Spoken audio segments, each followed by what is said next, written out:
அந்த காலத்தில் சர்ச்சுக்கு போனால் அவங்க சொல்லி கொடுக்குற கடினமான உபதேசத்துக்கு கீழ்ப்படிஞ்சு அவர்கள் அன்னைக்கு பரலோகத்துக்கு ஆயத்தப்பட்டார்கள்.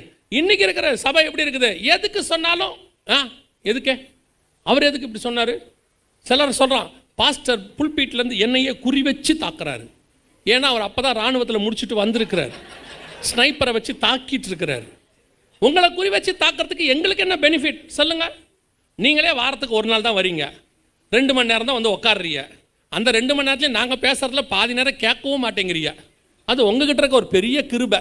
நல்லா குளித்து பவுடர் போட்டு வந்து உட்காந்து தூங்குறியா? இது எப்படி தான் முடியுதுன்றதே எங்களுக்கு புரியவே இல்லை இன்னை வரைக்கும். ஏன்னா குளித்து பவுடர் போட்டாச்சுன்னா தூக்கம் வராதும்பாங்க. குளித்து பவுடர் போட்டு வந்து தூங்குறிய, அதுவும் பெந்தகோஸ்தே சபைக்குள்ளே தூங்குறீங்க, அது அதை விட பெரிய விஷயம். மற்ற சபையிலையாவது சவுண்டு இருக்காது, நாங்கள் சவுண்டு பார்ட்டி.